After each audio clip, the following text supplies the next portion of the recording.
स्नान दान और पुण्य कर्म करने का सबसे विशेष महीना होता है माघ का, और इसके कृष्ण पक्ष की एकादशी को मनाई जाती है षटतिला एकादशी, जो कि इस वर्ष 18 जनवरी को। इस दिन सुबह 7:15 से लेकर शाम के 5:30 तक है सर्वार्थ सिद्धि योग और अमृत सिद्धि योग, जो बनाता है इसे बेहद खास। षटतिला एकादशी के व्रत को करने से व्यक्ति को रोग, कष्ट और दारिद्र्यता से मिलती है मुक्ति। इस दिन तिल का 6 प्रकार से उपयोग कर कमा सकते हैं अधिक पुण्य। पहला, तिल का लगाएं उपटन। दूसरा, तिल जल में डालकर करे स्नान। तीसरा, 5 मुट्ठी तिल से ओम नमो भगवते वासुदेवाय मंत्र से करे हवन।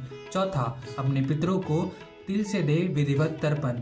पांचवा, तिल युक्त भोजन बनाकर भगवान को करे अर्पित और स्वयं करे प्रसाद ग्रहण। और छठा, तिल का साधुओं और गरीबों में करे दान। इन 6 प्रकार के कर्मों को करने के लिए ही मनाई जाती है षटतिला एकादशी। इस व्रत की कथा स्वयं भगवान विष्णु ने देव ऋषि नारद को सुनाई। उन्होंने बताया कि मृत्युलोक में खूब व्रत उपवास करने वाली एक ब्राह्मण महिला ने एक बार 1 माह का व्रत किया, मगर उसने देवताओं और ब्राह्मणों को दान दक्षिणा नहीं दी। इस पर भगवान ने विचार किया कि व्रत से महिला को स्वर्ग तो प्राप्त हो जाएगा, मगर जीव की तृप्ति बिना अन्नदान के नहीं होती है।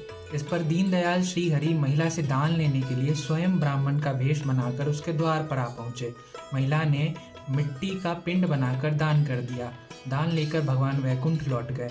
जब कुछ समय बाद महिला की मृत्यु हुई तो उसे स्वर्ग की प्राप्ति हुई, मगर अपने दान के प्रभाव से उसे केवल एक आम का वृक्ष और मकान ही प्राप्त हुआ, जिसमें धन धान्य की कमी थी। स्वर्ग में भी अपनी ऐसी स्थिति से व्याकुल होकर महिला भगवान विष्णु के पास गई और कहा कि भगवान, जीवन भर मैंने व्रत उपवास से आपका पूजन किया, परंतु फिर भी मुझे धन सामग्री से रिक्त घर की प्राप्ति हुई।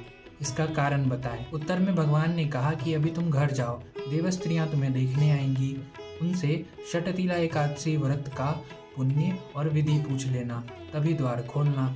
महिला ने भगवान के वचनों का पालन किया। देवांगनाओं से व्रत का महात्म्य जानकर द्वार खोला।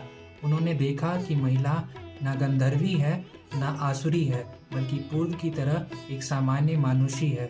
उनके कथनानुसार महिला ने षटतिला एकादशी का व्रत विधि विधान के साथ किया, जिसके प्रभाव से वह रूपवान हो गई और उसका घर धन धान्य से पूर्ण हो गया। अतः मनुष्य को मूर्खता को त्याग कर षटतिला एकादशी का व्रत कर तिल आदि दान करना चाहिए।